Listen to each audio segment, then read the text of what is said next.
Lucas capítulo 3.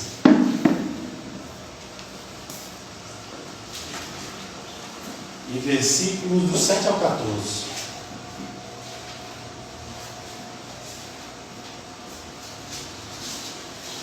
Lucas é o terceiro livro do Novo Testamento, capítulo 3, do 7 ao 14.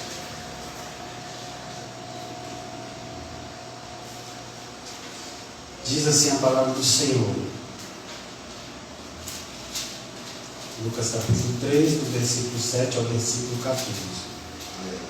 E João dizia às multidões que vinham para ser batizadas por ele: raça de víboras, quem vos ensinou a fugir da ira futura?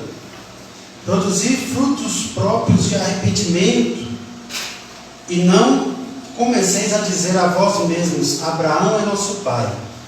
Porque eu vos digo que até destas pedras Deus pode dar filhos a Abraão. E o machado está posto à raiz das árvores: aquele que não produzir bom fruto será cortado e jogado no fogo. Então as multidões lhe perguntavam: o que devemos fazer? Ele respondia: quem tem 2 túnicas, reparta com quem não tem nenhuma. E quem tem alimento, faça o mesmo. Vieram também alguns publicanos para ser batizados e perguntaram-lhe: mestre, o que devemos fazer? Ele lhes respondeu: não cobreis mais do que o prescrito. Versículo 14. E também alguns soldados perguntaram: e nós, o que devemos fazer? Ele lhes disse: de ninguém tomeis nada à força, nem façais denúncia falsa, e contentai-vos com o vosso salário. Até aqui por enquanto, meus irmãos. Nessa introdução, meus irmãos, hoje basicamente a introdução do estudo, porque o estudo vai durar algumas quintas e não sabemos o fim ainda, o pastor não determinou o fim. Basicamente a gente tem que se perguntar: será que Deus tem algum interesse em falar sobre dinheiro? Na verdade, quando a gente fala sobre finanças, nós vamos tratar também sobre bens, né? Que são bens materiais que a gente obtém com dinheiro. Então não é só o dinheiro, vamos falar sobre as coisas que a gente obtém com dinheiro, que é exatamente sobre o que o texto que nós lemos está falando. Então a pergunta é: Deus tem algum interesse em falar desse assunto? Esse assunto não é um assunto terreno? Ou seja, será que eu não deveria me ater apenas às coisas espirituais?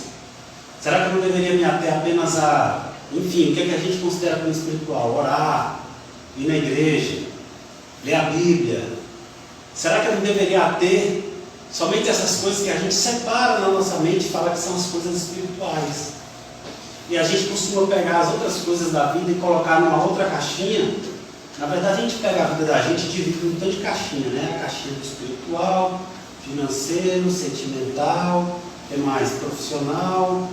E a gente pega e divide essas áreas da nossa vida.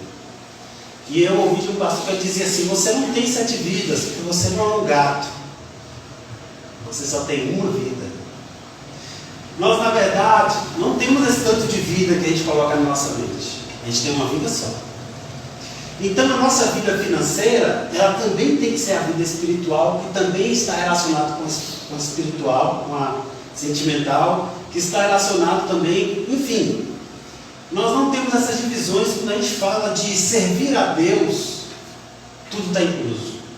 A roupa que nós vestimos está incluso no servir a Deus. A comida que nós comemos, o nosso salário está incluso no servir a Deus. Tudo é espiritual. Zelar por um púlpito como esse de vidro é espiritual, tem que ser espiritual. Pegar um pano que a gente... Aqui nós temos uma dificuldade, né? A gente vem para a igreja no dia seguinte está cheio de poeira. Porque entra a poeira pelas janelas ali em cima. E aí a gente acha: será que é espiritual? Eu vim aqui ajudar os irmãos a limpar a igreja. Tudo é espiritual. O autor desse livro, que é onde eu vou basear o nosso estudo, que é o Randy Alcorn, o livro chama, para quem quiser comprar, Dinheiro, Bens e Eternidade. Não é obrigatório, claro, mas se você quiser comprar, é um excelente material. E aí ele diz assim que tudo que nós fazemos nessa terra é como aquela vara do violinista. O violinista, ele movimenta aquela vara e às vezes faz um som agudo, às vezes ele faz um som grave, às vezes faz um som mais longo, às vezes faz um som mais curto, mas não importa o movimento, algum som vai sair. Nem que seja um som fora de nota, desentoado, mas vai sair algum som. E ele diz que a nossa vida é a mesma coisa, não importa o que você faça nessa vida. Ela pode ter efeitos diferentes na eternidade, talvez pequeno, talvez grande, talvez não, mas tudo, absolutamente tudo que você faz, terá uma consequência eterna. Ecoa para a eternidade. Então nós temos que imaginar isso enquanto vivemos. Eu não posso viver nem um segundo sem pensar que tudo que eu faço afeta o espiritual e o eterno. Deus tem alguns exemplos aqui. A maneira como eu cuido do meu corpo está relacionada com a maneira como eu vejo Deus. E a Bíblia fala sobre isso. Quando Paulo foi exortar os irmãos sobre a prostituição, ele disse assim: olha, vocês não podem se prostituir. Por acaso vocês não sabem que o corpo de vocês é templo do Espírito Santo? Até como eu lido com o corpo está totalmente direcionado e relacionado. Então não tem como separar as coisas. Tudo é espiritual. O banho que nós tomamos, a vasilha que você lava, tudo tem que ser espiritual. Se até hoje você acha que tem algumas coisas na Bíblia que não é, coloque espiritualidade naquilo. Porque quando você estiver fazendo a comida, você tem que fazer de uma maneira que agrada a Deus. Aí você diz, mas Deus não come a comida, Deus é espírito. Mas se você é uma esposa ou um marido que está fazendo a comida, para servir alguém, você tem que servir aquela pessoa como quem quiser se agradar a Deus. E falar: Deus, eu estou fazendo essa comida com carinho, com tempero, o melhor tempero que eu tenho, a melhor habilidade de cozinha que eu tenho, para servir uma outra pessoa. Talvez seja meu irmão, sua mãe, seu pai, seu vizinho, seu tio, sua avó, não importa. Você tem que fazer algo que agrada a Deus. Eu estou servindo alguém, Deus. Do jeito que o Senhor partiu o pão e serviu aos discípulos, e aquilo era espiritual, do mesmo jeito que Jesus comia com os discípulos, quando Jesus morreu, ao terceiro dia ressuscitou, os apóstolos eles se espalharam, eles se dispersaram porque eles não entenderam e acharam que não haviam crido que Jesus havia de ressuscitar. E Pedro estava pescando, de repente, quando ele olha para a praia, está Jesus lá com um peixe na brasa, peixe assado. Tudo aquilo era espiritual, não tem como desvincular. Vou dar mais um exemplo. Jesus disse que no dia do julgamento, algumas pessoas ele vai assim: ó, você entra para o reino que te está preparado, você vai entrar no meu reino, você foi salvo. A pessoa vai dizer, lá na parábola de Jesus, ele exemplificando disse: tá, por quê? Aí Jesus: você me deu água quando eu tive sede, você me deu comida quando eu tive fome, você foi me visitar quando eu estava preso, então você vai entrar por tudo que você fez. Aí a pessoa diz: tá, mas que hora que eu fiz isso que eu não vi? Porque Deus é espírito, ninguém vê Deus. Alguém que já viu Deus? Talvez você tenha tido um sonho, uma visão, mas é só uma representação de Deus. Ninguém vê Deus e fica vivo, como nessa carne. Nós vamos precisar trocar de corpo lá na frente para poder morar com ele, porque esse corpo aqui não aguenta. E aí, a pessoa vai dizer: que horas que eu fiz isso? Que hora que eu te dei água quando você estava com sede? Quando você deu água para os meus pequeninos, para os meus filhos, quando você deu a oferta para o missionário que estava precisando de uma feira, quando você deu a roupa para aquele que estava sem roupas, quando você visitou na cadeia aquele irmão que foi preso por causa do Evangelho. Que é uma coisa que está começando a acontecer aqui. Fiquei sabendo que uma moça que se diz, eu não acompanho muito, uma moça que se diz evangélica, que ela é ativista política, ela foi presa nesses dias. Não sei se o motivo foi justo ou não, mas dizem que as coisas estão se estreitando. E aí, isso não é de agora. Na verdade, isso já vem acontecendo desde a época de Jesus, quando os apóstolos eram presos. Então, meus irmãos, a água que a gente serve tem um efeito eterno. A ponto de Jesus falar: você que que me deu de beber, entra para o reino de meu Pai. E aí para o outro que não vai entrar, ele diz, aparta-te de mim, maldito, para o fogo eterno. Por quê? Porque eu tive sede, você não me deu água. Eu tive necessidade de ter roupa, você não me deu. Eu tive necessidade de comida, você não me deu. Quando eu estava preso, você não me visitou. Então a nossa salvação, ela tem que gerar ações. Lá em Tiago diz que a fé sem obras é morta. Não existe o salvo que diz, eu fui salvo, mas eu estou do mesmo jeito, não mudei nada. Então você não foi, porque a salvação muda nossas ações. E o texto que nós lemos, meus irmãos, é sobre isso. O que nós vamos aprender é olhar para os bens e nosso dinheiro com uma perspectiva eterna. Nós temos que parar, nós vamos parar, em nome de Jesus, de olhar para o dinheiro como algo simplesmente terreno, quando isso fará um efeito eterno. Nunca foi terreno. Temos que ter muito cuidado com o que nós fazemos com o nosso dinheiro e os nossos bens, porque isso é o fruto que será avaliado quando Jesus nos julgar. A Bíblia diz que nós seremos julgados pelas nossas obras, mas a salvação não é por obras. A salvação é quando eu creio em Jesus, mas quando eu creio em Jesus de verdade, não tem como eu não mudar. E aí o fruto vai ser a balança de Jesus. Então, eu vou medir se você de fato creu em mim, me serviu, quando eu colocar na balança as suas obras. É aí que nós vamos ter a prova de salvação. O texto que nós lemos, ele é... Deixa eu pegar por partes, né? Nós vamos dividir isso. Lucas 3:7. Vamos para Lucas 11. Lucas 3:11, né? Nós lemos do 7 ao 14, vamos focar só no 11 agora.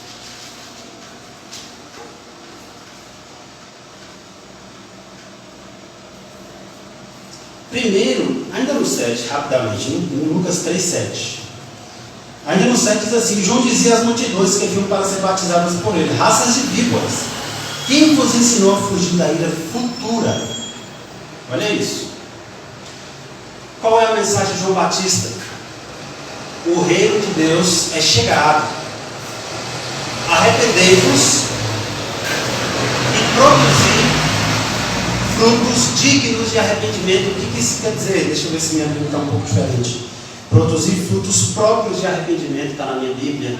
Algumas Bíblias vai estar frutos dignos de arrependimento. Alguém tem NVI aí? Quem está com NVI? Ninguém? E aí, quem achar aí me fala para ler, se tem uma palavra diferente, expressão diferente. O que são frutos dignos de arrependimento? É o que eu acabei de dizer. João Batista está dizendo assim: olha, vocês têm que começar a mudar as atitudes de vocês. Vocês têm que começar com uma árvore, dar fruto. E esses frutos têm que provar, tem que garantir que houve uma mudança por dentro, que houve arrependimento. É por isso que ele diz frutos dignos de arrependimento. São frutos que declaram, que provam que houve arrependimento por dentro. Achou? Provem por suas ações que vocês se arrependeram. Prove por suas ações que vocês se arrependeram. Na versão NVI. NVT.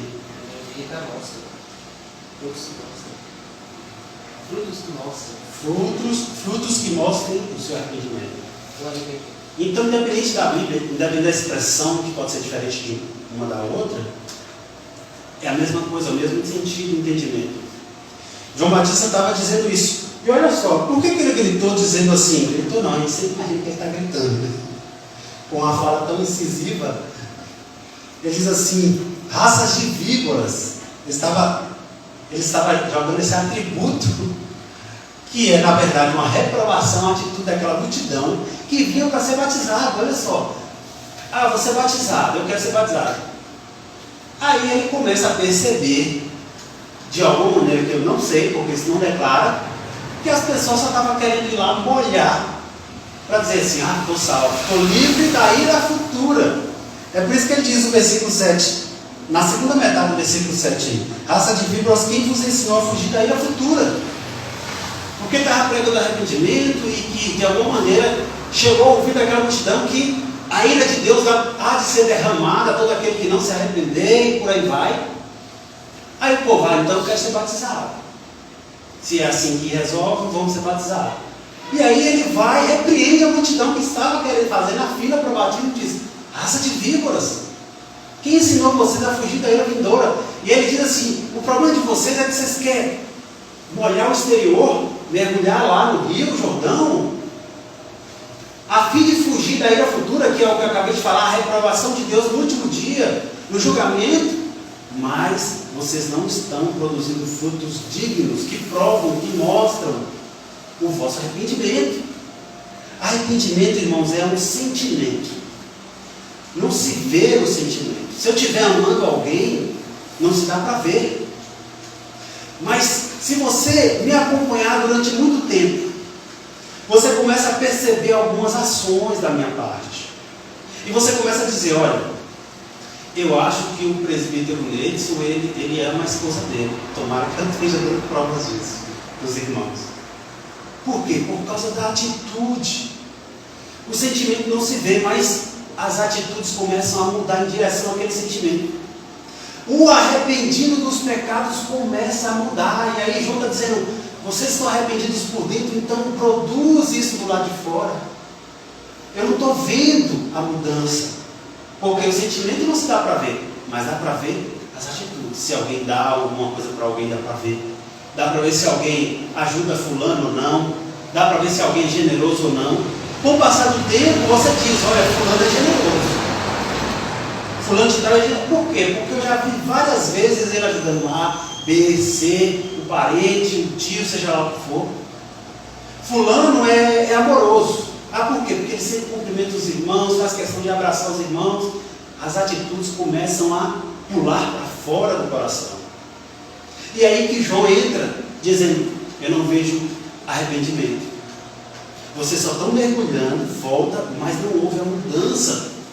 Produzam frutos que provem o que vocês estão arrependidos. E agora nós vamos entrar naquilo que ele está chamando de frutos, pelo menos nessa parte, embora frutos dignos de arrependimento são muitos. A gente poderia ficar aqui horas folheando a Bíblia achando vários, mas nós vamos usar até apenas, por enquanto, aqueles que estão citados até o versículo 14. E ele diz aqui, vamos lá para o 11. Melhor, o 10. 3:10. Então as multidões lhe perguntavam: o que devemos fazer? Quando João Batista diz: vocês têm que produzir isso. E o povo ficou um pouco... Sabe quando você não dá exemplo e fica difícil de saber? Eu acho que é mais ou menos isso. Vem João Batista e diz: víboras, vocês estão querendo fugir da ira vindoura, mas não estou vendo um fruto digno de arrependimento. Aí ele diz: o que é que a gente tem que fazer então? O que é que tem que fazer? É só falar para a gente. E ele começa a dar exemplos reais, da vida real. Os exemplos reais da vida real começam no versículo 11. Ele respondia: quem tem 2 túnicas, reparta com quem não tem nenhuma. Ele está dizendo assim: isso que é a ação que demonstra arrependimento. Você começa a repartir túnicas, embora a gente não use esse tipo de roupa hoje. A gente tem muita coisa parecida, né? Moletom com capuz, sobretudo, é mais ou menos a mesma coisa. Então, o vestimento daquela época, túnica, usada para proteger do frio, usada para vestir quem não tem, ou quem tem poucas roupas. Ele diz: você tem 2, reparte com quem não tem. Você precisa ter ações que mostram o que aconteceu dentro de você. E aí, no versículo 12 ele diz assim, melhor, ainda no 11, ainda na segunda parte do 11, ele continua e diz assim, e quem tem alimento, faça o mesmo. Quem tem roupa, quem tem túnica, divide. Quem tem comida, divide também. Divide também, pega um pouco e dá para quem não tem. Convida alguém para o Natal, convida alguém para o almoço, convida alguém para o churrasco, alguém que precise. Seja generoso. Olha só como a pregação de João Batista sobre salvação tem um encontro direto com bens materiais. Entende como as coisas começam a andar? João está falando de salvação, o reino de Deus. Aí todo mundo, amém, glória a Deus e tal. Ele falou, mas você está vindo aqui só para olhar. Está precisando alterar o que há por dentro. E de repente a pregação se torna coisas práticas de bens materiais. Você foi salvo? Houve a mudança por dentro? Você aprendeu a ser generoso, amar quem não tem, deixar de ser pão duro. Lá no Nordeste chama de pirangueiro. Vocês chegaram no Nordeste, essa palavra que usa lá. Quando eu cheguei aqui falar, ninguém sabia o que era. Que é o mão de vaca, o pão duro. Você precisa repartir. Continuando.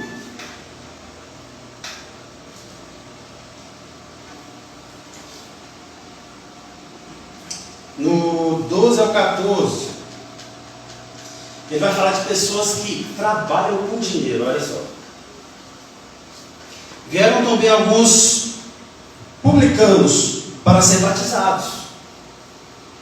E perguntaram-lhe, mestre, o que devemos fazer? Mais uma vez perguntando, né? Fala para a gente o que é para fazer.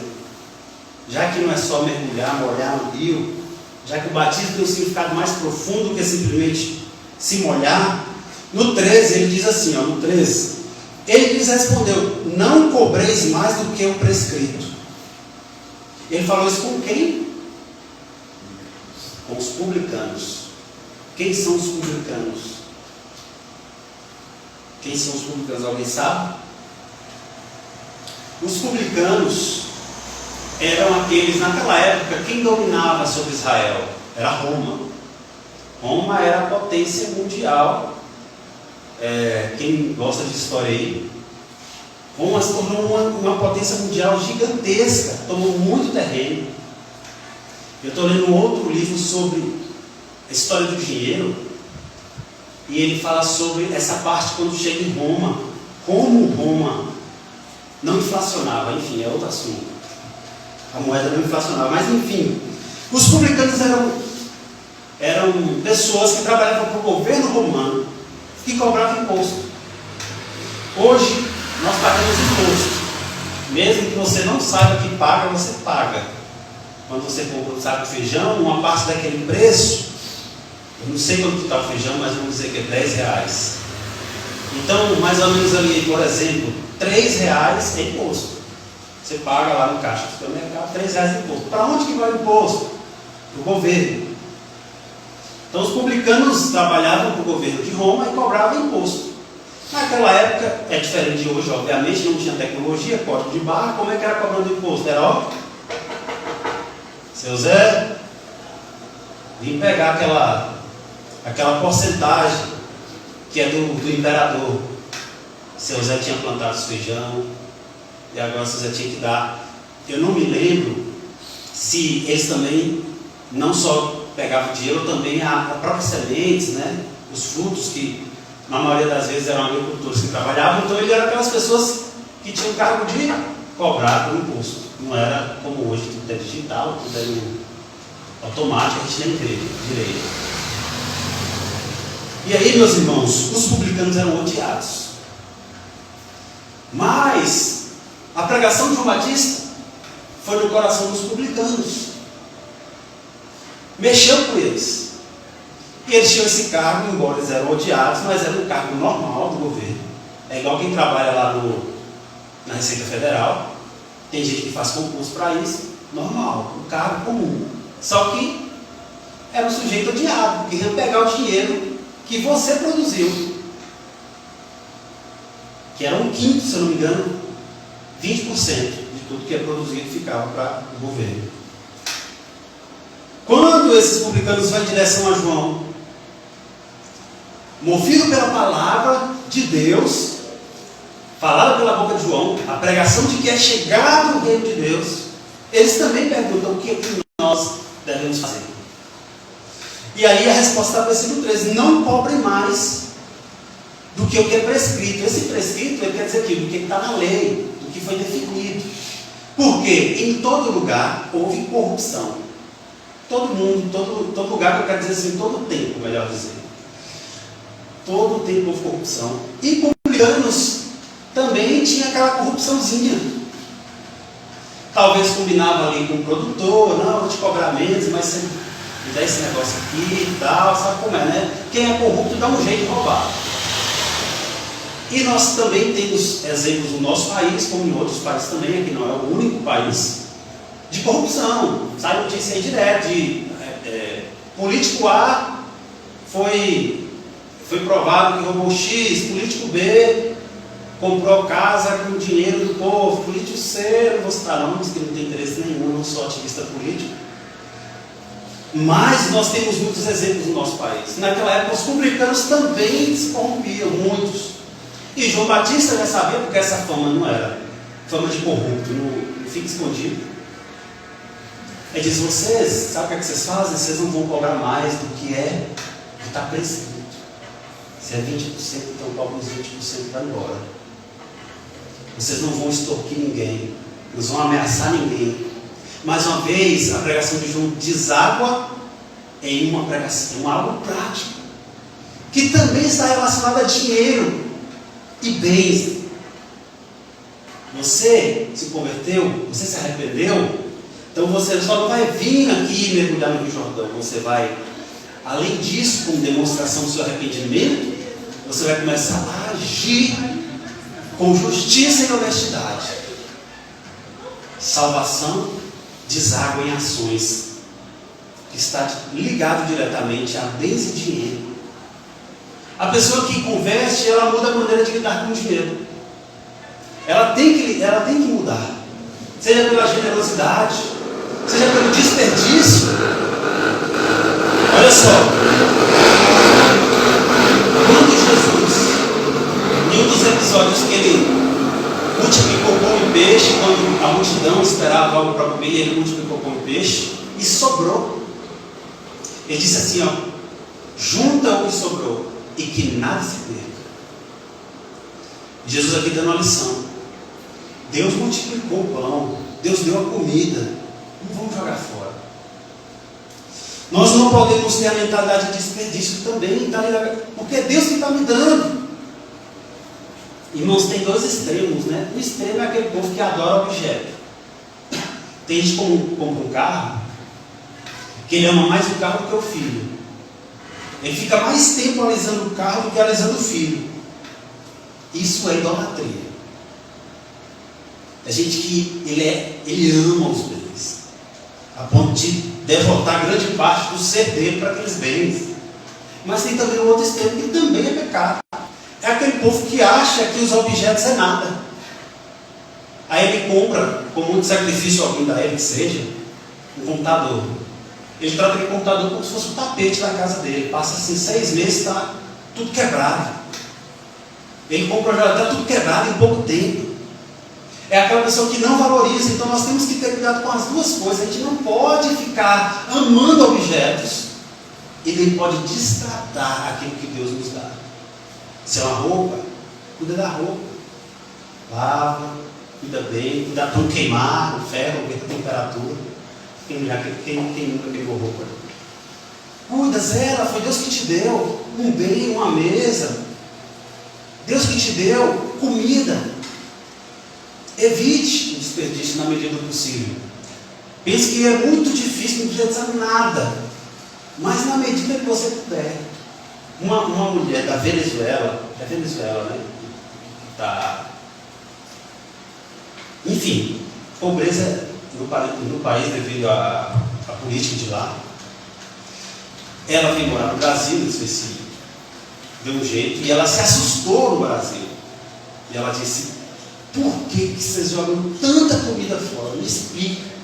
Sabe por quê? Porque lá, para comer uma carne, tem que pegar o gato que está passando no muro, cortar, preparar e assar.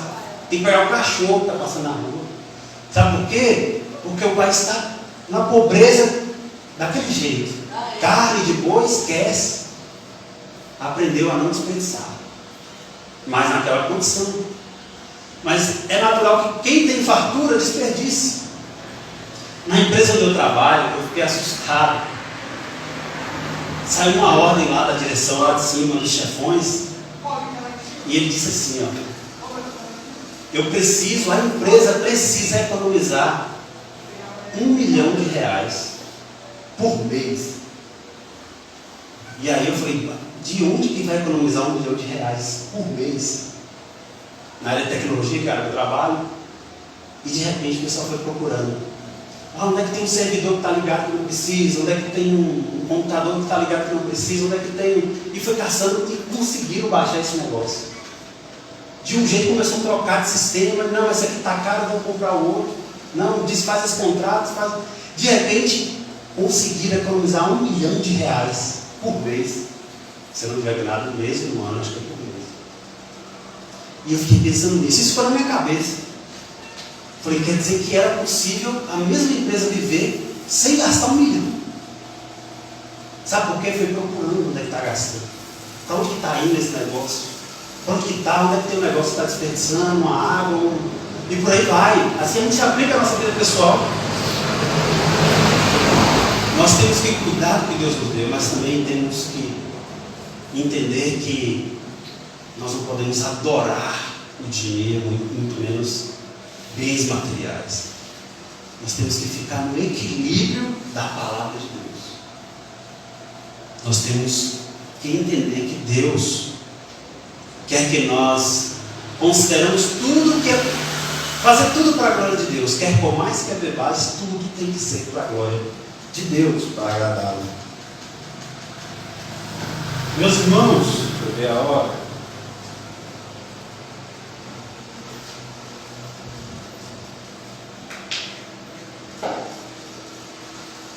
O que é que a gente conclui nesse pequeno trecho que a gente leu? Uma pequena conclusão, eu falei bastante aqui. O que a gente conclui é que nós não podemos ser salvos e lidar com bens em dinheiros do mesmo jeito que a gente lidava lá no mundo. A gente, quando muda e se arrepende, João Batista diz: agora você tem que dividir o que você tem.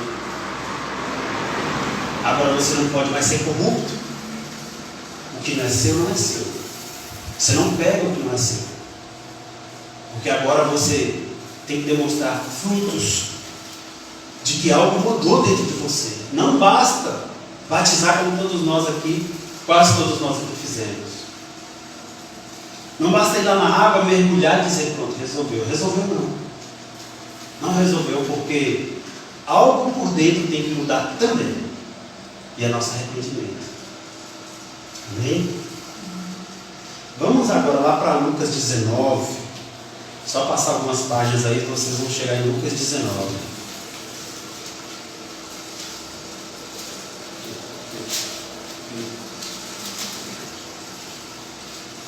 Lucas 19. Nós vamos ter outro exemplo.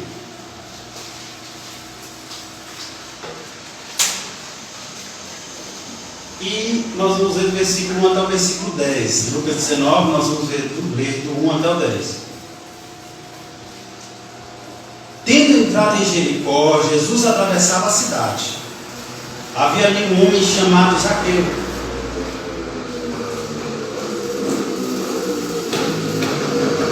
que era rico. Olha só, Zaqueu que era rico e chefe de publicanos. Nós falamos dos publicanos, né? Zaqueu era chefe. Ou seja, era o superior. Versículo 3, olha. Ele tentava ver quem era Jesus e não conseguia, por causa da multidão e porque era de pequena estatura. Então Jesus estava passando, entrando em Jericó. Ele era baixo, estava tentando ver Jesus, não conseguia, porque era muita gente. Jesus atraía muita gente. Versículo 4. Correndo na frente, subiu num sicômoro. Em algumas Bíblias vai estar errado. Vai estar diferente. Em algumas Bíblias vai estar... Esqueci. Figueira brava. Isso. Sicômoro, a fim de vê-lo, pois Jesus tinha de passar por ali. No 5 agora. Quando chegou àquele lugar, Jesus olhou para cima e disse: Zaqueu, desce depressa, porque hoje tenho de ficar em sua casa. Versículo 6. Então ele desceu rapidamente e o recebeu com alegria. Ao verem isso, todos criticavam, dizendo: ele foi ser hóspede de um homem pecador. Por quê? Quero ver se vocês vão tão bom aí. Pelo que eu já expliquei. Por que o pessoal estava falando assim? Ó, Jesus resolveu ficar na casa de um homem pecador. Ele era chefe de publicanos, que tinha uma má fama, não só de corrupto, mas de ser odiado, corrupto ou não, já era odiado, porque pegava o dinheiro do povo, mas porque já tinha uma má fama. Os publicanos eram totalmente rejeitados pelos judeus, a ponto de dizer: não, vocês não são filhos de Deus, não, vocês são pecadores, eu que sou filho de Deus, sou filho de Abraão, nosso patriarca. Então o povo criticou Jesus e disse assim: olha, ele decidiu ficar na casa de um pecador. Versículo 8. Zaqueu, porém, levantando-se, disse ao Senhor: olha só, Zaqueu agora ele se levanta para, em resposta a ele que a multidão está dizendo. É isso que a gente entende, porque se a multidão está dizendo: olha, ele vai ficar na casa de um pecador, Zaqueu agora se levanta em sua defesa, no versículo 8, para dizer assim: olha, vê, Senhor, darei aos pobres metade dos meus bens, e se prejudiquei alguém em alguma coisa, eu lhe restituirei 4 vezes mais. Eu não entendi para mim aí, por favor. Versículo 8 inteiro.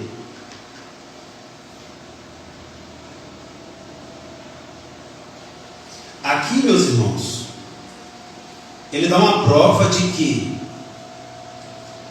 ele não era corrupto. Pode ler. Enquanto isso, Zaqueu se levantou e disse: Senhor, darei metade das minhas riquezas aos pobres, e se eu explorei alguém na cobrança de impostos, devolverei 4 vezes mais. Zaqueu está indo em defesa dele, em direção a Jesus, chamando ele de Senhor. Ele começa a dizer: Senhor, eu vou dar metade de tudo que eu tenho aos pobres. E a Bíblia diz que ele era o quê, meus irmãos? Lá no início, quem foi que pegou? O que é que ele era? Rico. Está lá no versículo 2. Rico. Então é uma profissão boa ser chefe de publicano. É igual o pessoal que está tentando concurso aqui para entrar na Receita Federal. É bom o salário. E não era injusto ter um salário bom, nunca foi. Ele era rico. Só que ele levantou em defesa dele e disse assim: eu vou dar metade do que eu tenho. E outra, se eu defraudei alguém, ele põe um si na frente. Se eu vejo esse si, embora não está bem claro no texto, como alguém que diz assim: eu não defraudei ninguém. Tanto é que, se aconteceu, é como se eu estivesse dizendo isso, na minha interpretação: eu dou 4 vezes mais. Ok, vamos continuar no 8. No 8 não, o 8 já foi lido. No 9. Disse Jesus: hoje a salvação chegou a esta casa, pois este homem também é filho de Abraão. Porque o Filho do Homem veio buscar e salvar o que se havia perdido. Meus irmãos, quando Jesus fala que é filho de Abraão, é porque Abraão é considerado nosso pai na fé. É o homem que era o exemplo de fé, de que creu em Deus. E nós sabemos a história de Abraão, todas as atitudes de fé que ele teve em crer na promessa de Deus. Foi dito que ele teria um filho da sua esposa Sara, e que desse filho ele teria uma descendência enorme. E aí ele foi levar o filho dele para matar. E mesmo assim ele creu que, mesmo se ele matasse, Deus ia ressuscitar o filho dele. Tanta fé que ele tinha na promessa. Então Abraão é nosso pai na fé, nosso exemplo de fé, a ponto de Jesus falar: olha, a salvação chegou à casa desse homem. Por quê? Entenda que esse homem, ele falou o que ele ia fazer. Ele disse assim: eu vou dar metade do que eu tenho, independente. E nos casos de, se eu ter defraudado alguém, eu dou 4 vezes mais. Ele teve uma atitude a ponto de falar assim: não, eu estou disposto a abrir mão disso aqui para mostrar que eu sou justo. No sentido de que disse, não de justo para a salvação, mas de justo no sentido de eu não sou corrupto. Por que ele prova que ele não é corrupto? Com a fala dele. Ele prova também a atitude de quem apresenta frutos de arrependimento, da metade de tudo que tem. Irmãos, a gente conhece alguém que fica aí dando metade do que tem? É difícil você achar alguém que diz assim: eu vou pegar tudo que eu tenho, somar aqui e partir no meio e dar para os pobres. E olha que a atitude desse homem generoso a esse ponto. E aí Jesus dá a resposta para essa atitude, dizendo: a salvação chegou na casa desse homem. Porque a atitude dele é uma atitude de quem teve uma mudança por dentro. É uma atitude que quer de fato agradar a Jesus, que estava passando ali e que disse: eu vou estar na tua casa, eu vou me hospedar na tua casa. Aí o pessoal começou a reclamar: não, ele é pecador. Diga isso. É interessante que Zaqueu não quis ofertar para Jesus. Tipo, Jesus estava diante dele, é o Messias, é o Mestre, e Zaqueu em nenhum momento ofereceu a Jesus o dinheiro, ofereceu uma oferta, ofereceu... Sim, ele fala que vai dar aos pobres, né? A maneira de agradar ao Mestre foi não dando aos pobres. Dando aos pobres. Sim, porque a gente tem que quebrar um protocolo aqui, desconstruir às vezes algumas crenças erradas, né? O Ian está tocando ponto. É que tem pessoas que acham que agradar a Deus é dar o dinheiro só na igreja. Só na igreja, só na igreja. Sendo que a igreja é só um pedacinho que Deus está fazendo. Eu costumo dizer assim: não dê o dinheiro na obra de Deus, na causa de Deus. As pessoas acham que é só a igreja, que é só uma parcela, irmãos. A gente gasta com água mineral, gasta com energia elétrica, gasta com aluguel. E nós financiamos isso do nosso bolso, cada um com a sua quantia, aquele que tem condição. Quem não tem condição, ora para ter um dia, mas isso aqui é uma parcela. Nós temos muitas pessoas aí fora que precisam de um exame médico. De repente essa pessoa vai estar na nossa frente. De repente Deus vai ter colocado dinheiro no nosso bolso. E nós vamos tirar esse dinheiro. Se você aprendeu a lição e falar assim: eu vou pagar o seu exame, eu vou pagar a sua consulta, eu vou pagar a sua internação, o seu remédio, eu vou pagar isso, aquilo. E nós, com essa atitude, diga Pedro. Eu queria saber porque até quando a gente pode encontrar um limite nessa questão, porque a gente pode, não é todo mundo que vai sair na rua e ajudar. Como que a gente vai O limite da generosidade. E aquilo que a gente coloca como referência para ajudar uma pessoa. A gente precisa de uma direção do Espírito, ou precisa de ou só que a gente conhecer a pessoa e conhecer a necessidade dela. Eu queria entender mais isso. Sim, Pode ajudar a gente precisa. Só tem uma exceção que tem na Bíblia, eu não vou lembrar onde está nas cartas, se alguém lembrar ele fala, que nós não podemos ajudar os preguiçosos. Tem essa exceção. Então, Paulo disse assim: aquele que não trabalha, que não coma. Ele está falando para os irmãos da igreja na carta, dizendo assim: não é para tirar dinheiro para dar para quem não quer trabalhar. Não é quem não pode, é quem não quer. Né? Tem pessoas que não podem trabalhar por questão de saúde, por um desemprego que nós já passamos. Acho que todo mundo aqui já ficou desempregado por algum momento, enfim. Mas aquela pessoa que a gente percebe, que a gente sabe, que a gente nota que ela é preguiçosa. Não, você fica sem comer. Eu vou dar comida para quem é disposto, para quem quer um emprego, para quem valoriza o emprego. Porque às vezes, isso aconteceu muitas vezes, milhões de vezes, né? A gente tem vários, acho que alguns irmãos podem ter exemplos de algum familiar que contou que talvez ajudou alguém, arruma um emprego, a pessoa não valoriza, fica um dia e sai. Por que saiu? Não gostei muito. A pessoa está precisando de comer. Não dá para escolher muito. A gente dá para escolher depois, se tiver uma condição melhor. E aí as portas vão se abrindo, se de repente você for chamado por outra empresa. Mas irmão, está precisando comer, não dá para escolher muito não. É o que aparecer, pegar e valoriza o emprego, ora, fala: Jesus, me ajuda, me faz gostar desse emprego. Se o Senhor me faz gostar, ou então o Senhor me manda para outra que eu gosto, eu estou precisando comer. Diga. Um versículo para a pergunta de Pedro, 2 Coríntios 8, 11, diga assim: completa o que já, agora porém completa também o que já começaste, para que assim como houve a prontidão de vontade, haja também o cumprimento segundo o que tens. Porque se há prontidão de vontade, será aceita segundo o que qualquer tem e não segundo o que não tem. Mas não digo isso para que os outros tenham alívio e vocês opressão, porque vocês ajudem os outros que não têm necessidade. Sim, exato. Eu esqueci dessa parte, a sua pergunta. Além dessa de não ajudar o preguiçoso, o limite da generosidade é segundo aquele que você mede que não vai faltar para você. Só que, nós vamos falar sobre isso mais nos outros estudos, que não vai dar tempo. Nós vamos ficar muitas quintas-feiras falando. Existe o caso de pessoas que deram mais do que, ou seja, deu uma quantidade que, quando faz a conta, ia faltar para ela. Isso aconteceu numa igreja onde Paulo enviou uma carta, também não vou lembrar. E aconteceu com a viúva, que nós vamos falar sobre essa viúva. Essa viúva famosa. Atravessa a Macedônia e ajuda-nos. É que eu falo de 1 Coríntios que os irmãos da Macedônia apertaram e ajudaram até além das suas possibilidades.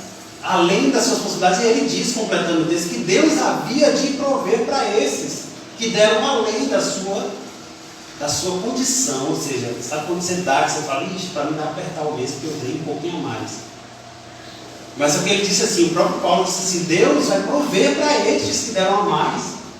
E para a viúva, não falar lá nos outros estudos, que Jesus viu e disse, está vendo aquela viúva, ela deu mais que todo mundo, que ela deu tudo o que tinha, que foram algumas moedas.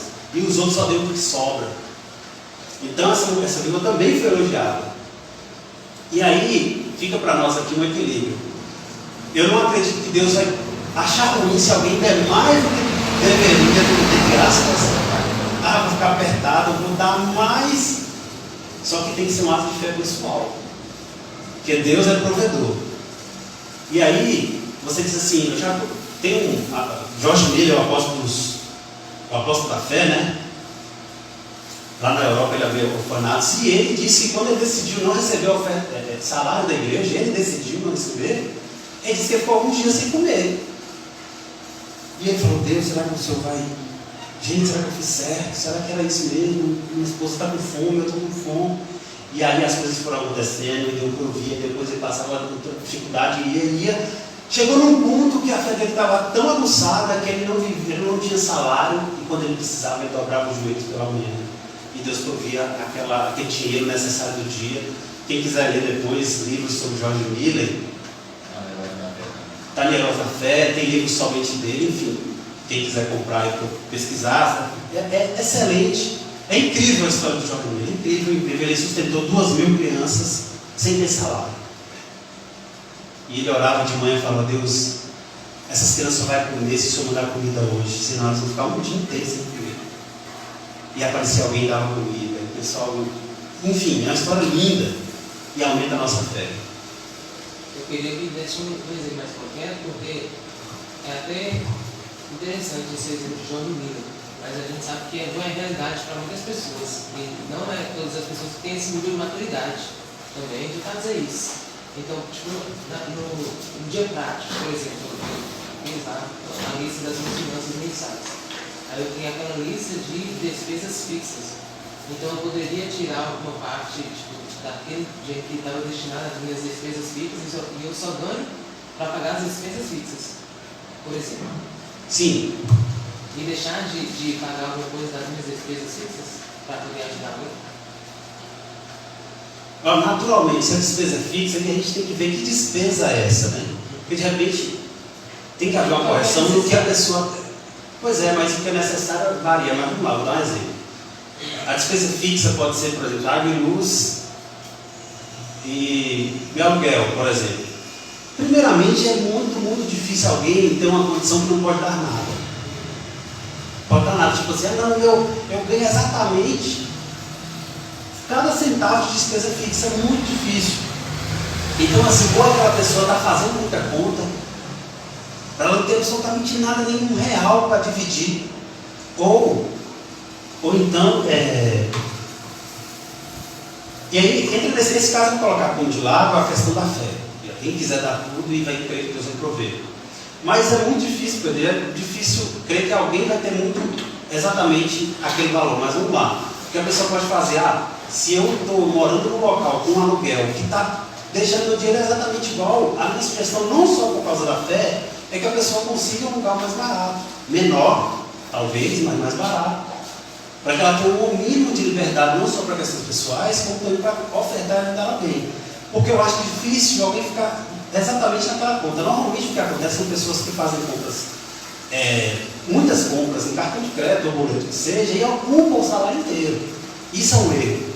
Você ganha 1.000, vamos supor que as despesas fixas é 800, e ele pega 200 e compra um tanto de coisa para pagar parcelado e aí não sobra absolutamente nada. E é muito comum achar pessoas assim, que elas compram além do que deveria, não sobra nem para ajudar, não sobra nada. Então, e aqui entra uma questão da fé que eu estou pregando, de a pessoa ela tem que ver, peraí, eu tenho que ter uma atitude de generosidade e não desperdiçar.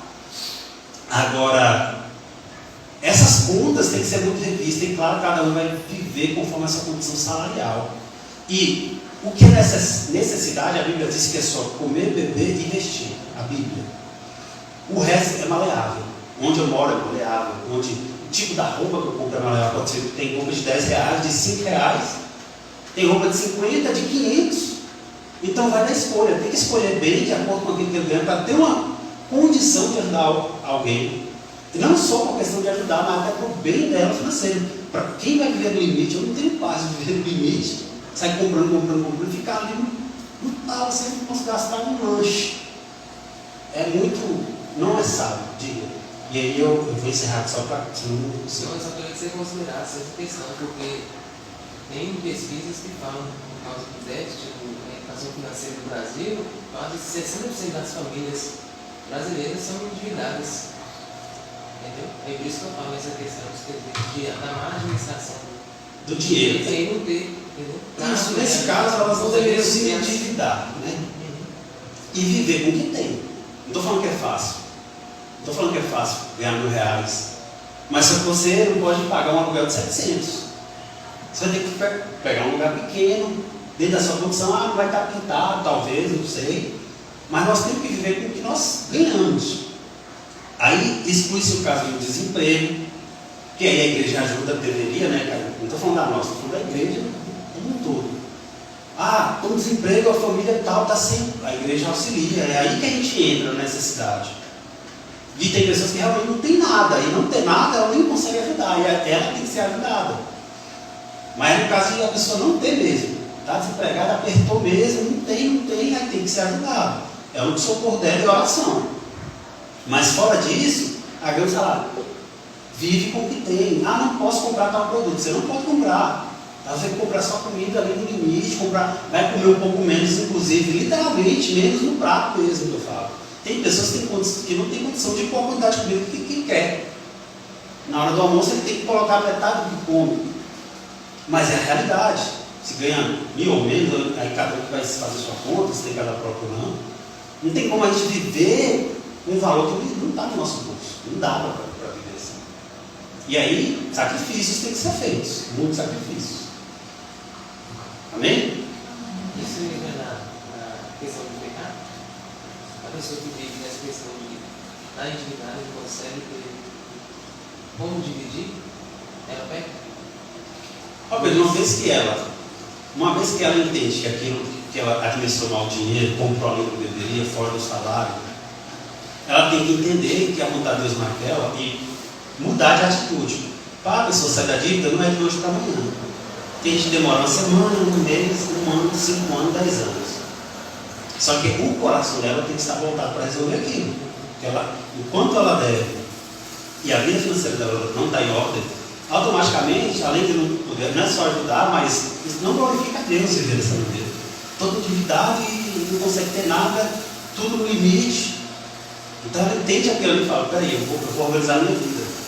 Pede ajuda, talvez, vai se organizando aos poucos. Demora, tem hora que demora anos para se resolver financeiramente. Mas vai com oração, com fé em Deus e fala, Deus, eu quero resolver minha vida. Eu preciso que o Senhor me ajude. Eu preciso que o Senhor abra as portas. Quem sabe me dá um emprego melhor, me dá a condição de fazer um curso que eu ganhar melhor. Oração e organização. E segue a vida. Não vai resolver de hoje para amanhã. Um exemplo para dar essa pergunta de Pedro. É o último. Agora. Seria pecado se eu mal administrasse o meu tempo. Por exemplo, hoje eu administrei ruim, de maneira errada meu tempo durante o dia inteiro. E acabou porque eu não tive tempo para orar. Eu não orei porque eu não tive tempo, mas o meu tempo está condicionado à minha administração. Exato. E faz muito sentido, porque dinheiro é comparado com. Quando a gente compara dinheiro com o tempo, faz muito sentido. É a mesma coisa. Você tem uma quantidade de tempo, tudo depende de como você usa. Você pode simplesmente não orar. Nunca ler o versículo da Bíblia. Mas é porque você não tem tempo? Não, é porque você usou errado. Você está na rede social, você está na rua, sei lá onde. Então, é mais ou menos isso, Pedro. Cada caso é um caso, eu deveria olhar bem. Mas no modo geral, não dá para entrar em caso específico, mas no modo geral é isso. Viver com o que tem. Casos de extrema necessidade não dá, é fé mesmo, aí a igreja que aquela pessoa frequenta pode ajudar, ou algumas ações sociais que tem por aí, que não é só para cristãos. Tem algumas que dão essa ajuda, procurar saber, para poder ter aquela condição, porque realmente tem gente que perdeu tudo, não deu emprego. E ali Deus nos acuda, é pedir ajuda, ver quem pode ajudar, enfim. Agora, ter o salário vai administrar. Não posso ter esse tipo de roupa, não posso ter isso. Pedro, eu nem sei se eu posso dar a palavra. Não, é só nesse caso a pessoa que seria necessitada, não a pessoa endividada seria necessitada. Isso, aí a administração, eu não vou entrar nos detalhes, porque cada caso é um caso. Tem gente que deve cartão, tem gente que deve um outro, tem gente que deve agiota, cada caso é um caso. Se eu for resolver a dívida de cada um, é um planejamento totalmente diferente. Mas eu estou falando da ideia. A ideia é pôr na cabeça que tem que resolver. Como? Aí cada caso é um caso. Vai pedir empréstimo, um juro menor para pagar o maior, você quer. Tem várias estratégias para pagar dívida. Então não dá para eu entrar aqui em cada uma. Mas, biblicamente, focar, oração, Deus me ajuda, que eu quero sair dessa situação. E vai pedindo ajuda, pede conselho. Mateus 19, 16 a 30, meus irmãos. Mateus 19, 16 a 30 diz assim. Me perdoem, eu não posso esperar o problema aqui. Quem puder me acompanhar, tá? Mateus 19, 16 a 30. Aproximou-se dele um jovem que disse: Mestre, o que farei de bom para ter a vida eterna? Ele lhe respondeu: Por que me perguntas sobre o que é bom? Somente um é bom. Mas se queres entrar na vida, obedece aos mandamentos. Ele lhe perguntou: Quais? Jesus respondeu: Não matarás, não adulterarás, não furtarás, não darás falso testemunho, honra teu pai e tua mãe, e amarás o teu próximo a ti mesmo. O jovem lhe disse: Tenho obedecido a tudo isso, que me falta ainda? Jesus respondeu: Se queres ser perfeito, vai, vende tudo que tens, dá aos pobres, e terás um tesouro no céu. Depois vem e segue-me. Meus irmãos, o que é que Jesus disse para aquele jovem? Aquele jovem, o que é que eu faço para ter vida eterna? Quer ser salvo, para o céu, vida eterna. Os 7 mandamentos. E aí Jesus citou alguns dos mandamentos. Aqueles que estão relacionados com o nosso relacionamento com o próximo, Jesus citou, que é não matar, não adulterar, não furtar, que é não roubar, né? Não dar falso testemunho, ou seja, não inventar mentira dos outros, honrar o pai, honrar a mãe e amar o próximo a ti mesmo. Ele já fez tudo isso, desde jovem, eu tenho seguido os mandamentos da lei. Aí Jesus disse, que mais me falta? E essa resposta de Jesus, ela não é uma regra geral, eu vou explicar por quê. Deus disse assim, entra até no que você leu sobre Paulo. Não pega tudo que tens, era um jovem rico, a Bíblia diz que ele era rico. Pega tudo que você tem, vende, pega o dinheiro e dá para os pobres. E em troca disso, se você fizer isso, eu te dou um tesouro no céu. Eu estou pedindo o seu tesouro da terra para te dar um no céu. Você quer? A fé dele não alcançou o tesouro no céu. Por que eu falo a fé dele? Vamos lá. Se Jesus tivesse mostrado o tesouro no céu na mão, visível, palpável, assim, barras de ouro, uma maleta com dólar lá, e falando assim, vem tudo que tem, tudo, eu te dou essa maleta, as barras de ouro. Se ele tivesse visto, pegado, e ele visse que valia mais do que eu queria vender e dar, ele tinha ido lá e dado aos pobres. Por que ele não foi Deus? Porque ele não viu o tesouro que Jesus disse que daria a ele. Por que ele não viu? Porque a gente só se aposta do que se não vê pela fé. Jesus está dizendo assim, olha, eu te garanto que eu te dou. Você não consegue ver agora. Você só vai acreditar em mim pela fé. Porque não tem tesouro na mão. Jesus não tinha papel moeda para mostrar para ele. E a falta do material, da matéria, fez com que ele não acreditasse. O que Jesus está dizendo assim, olha, eu tenho algo para te dar, mas que você não pode ver agora. Se você acreditar em mim, Se você pegar tudo que você tem, vender e dar para os pobres, você vai ter um tesouro